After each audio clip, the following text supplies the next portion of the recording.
Hello दोस्तों, global affairs आप सभी का स्वागत है और मैं साहिबान। एक ऐसा जियोपॉलिटिकल डेवलपमेंट हुआ है जिसने यूएस और इजराइल के डिप्लोमेटिक रिलेशंस को लगभग हिला के रख दिया है। ये काम तब हुआ है जब नया प्रेसिडेंसी यूएस में आने वाले हैं, जब प्रेसिडेंट चेंज हो रहे हैं यूएस के, और हाल में इजराइल और गाज़ा के बीच एक सीज फायर एग्रीमेंट हुआ है। दरअसल एक ऐसा डेवलपमेंट जिससे दो क्लोज पार्टनर्स के रिलेशंस काफ़ी हद तक तार हो सकते हैं। इजराइल के डिफेंस प्लान्स लीक हो गए और ये किया है काम CIA के एक पूर्व एजेंट ने। जी हाँ, यूएस का सिटीजन आसिफ रहमान, ये आजकल काफ़ी न्यूज़ में है, ये न्यूज़ काफ़ी वायरल हो चुकी है। इसकी फ़ोटोज़ आप कई न्यूज़ आर्टिकल्स में देखेंगे। यह व्यक्ति CIA के लिए काम करता था।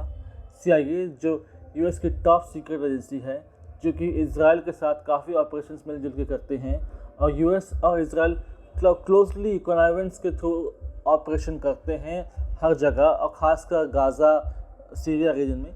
वहाँ पर इस CIA के एजेंट ने ईरान को बताया कि इजराइल के क्या प्लान हैं विथ रिगार्ड टू ईरान में वो कहाँ नुकसान करने वाला है और ईरान को कितना नुकसान पहुँचाएगा और कितनी उसकी प्लान है, कहाँ स्ट्राइक करने वाला है, कहाँ एयर फोर्स कहाँ अटैक करेगी।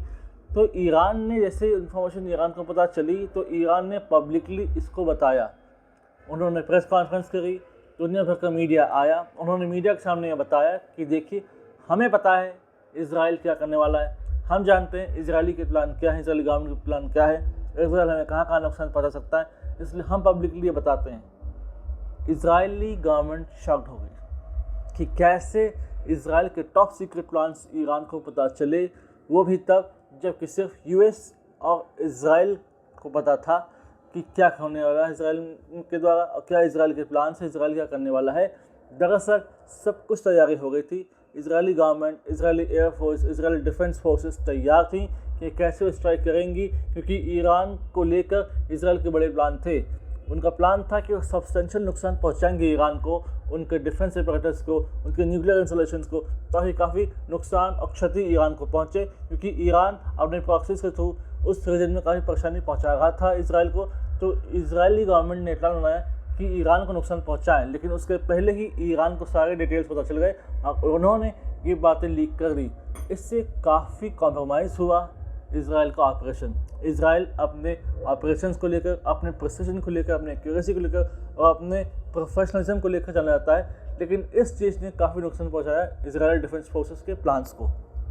और ये भी पता चला कि यूएस में ऐसे कौन से लोग आ गए हैं, यूएस डिफेंस फोर्सेस में, यूएस सीक्रेट सर्विसेज में ऐसे कौन से लोग जो रिक्रूट हो रहे हैं, जो बिल्कुल भी इस बात ध्यान नहीं देते कि उन्हें कौन सी बात लीक करनी है और नहीं। कायदे से तो लीक कुछ नहीं करनी है, क्योंकि अगर आप ये लीक कर रहे हो, इट इज़ जस्ट ट्रीजन। ये बिल्कुल एक आप ट्रीजन का काम कर रहे हो, ये देशद्रोह का काम कर रहे हो कि आप एनिमी को अपने कंट्री के वार प्लान्स के बारे में बता रहे हो या अपने फ्रेंडली कंट्री के वार प्लान्स के बारे में बता रहे हो, तो आपको नहीं करना है। इस चीज़ ने काफ़ी कुछ नुकसान पहुँचाया है यूएस इजराइल रिलेशन को, और ईरान को इससे अपरच मिला, इसलिए ईरान काफ़ी कुछ हद तक बच पाया। कह सकते हैं कि एक तरीके से आसिफ रहमान ने जो काम किया वो अच्छा ही किया, अगर न्यूट्रली सोचें। अदरवाइज़ एक बड़ी जंग छिड़ सकती थी, इजराइल ईरान पर हमला करता, फिर रिटेलिएशन में ईरान इजराइल पर हमले करता, उस रीजन में कोई बड़ा वार हो सकता था जिसमें काफ़ी लोग मारे जाते। न्यूट्रल पॉइंट से सोचे ठीक है, लेकिन अगर एक कंट्री के पर्सपेक्टिव से सोचें तो ये काम सही नहीं है। खासकर इजराइल जो कि यूएस का क्लोजेस्ट एलाई है विथ रिगार्ड टू डिफेंस, तो उससे बहुत झटका लगा कि कैसे यूएस पर उसने भरोसा किया और यूएस में काम करने वाले लोगों ने ऐसी हरकतें की। यूएस का वो सिटीजन ऐसे काम कर रहा था और सीक्रेटली इन्फॉर्मेशन पहुंचा रहा था, लेकिन अब ये व्यक्ति पकड़ लिया गया है और इस पर चार्जेस लग रहे हैं और इसे जेल होगी यूएस में। और इधर ईरान अपने ऑपरेशन 100 बढ़ा रहा है, ईरान खुद को रिग्रुप कर रहा है। हाल ही में इजराइल और हमास के बीच सीज फायर एग्रीमेंट हुआ है, उसी को ऑपरेट करने की कोशिश हो रही है, कोशिश की जा रही है। धीरे धीरे दोनों साइड्स के जो है लोग सामने आ रहे हैं, दोनों अपने अपने जो हॉस्टेजेस को धीरे धीरे छोड़ रहे हैं, वहाँ पर पीस लाने की कोशिश की जा रही है।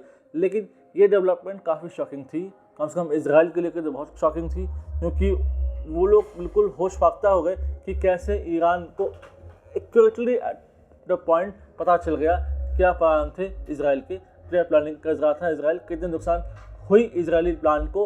और इसने एक प्रकार से सिचुएशन ला दी है कि क्या आगे इसराइल कुछ सोच समझ के करेगा, क्या इसराइल यूएस को इंक्लूड करेगा अपने डिफेंस प्लान में या फिर नहीं। इस पर इसराइल को लग रहा है कि रीथिंक करेगा और हो सकता है कि आने वाले समय में वो यूएस को अपने किसी भी प्लानिंग के बारे में ना बताए, also with regard to Iran, और ख़ासकर अपने डिफेंस प्लान को लेकर वो और जो है चौकन्ना हो जाएगा और कॉशन बरतेगा। और हो सकता है कि यूएस और इसराइल के डिफेंस रिलेशंस इससे काफ़ी नुकसान झेलें। इससे रिलेटेड कोई और डेवलपमेंट होती है तो I will make a separate video in this regard. Thanks for watching. Do like, comment, share and subscribe the video, and if you want to connect with us, you can join us on Instagram and Telegram. The link is given there in description. Thanks for watching. Jai Hind, Jai Bharat.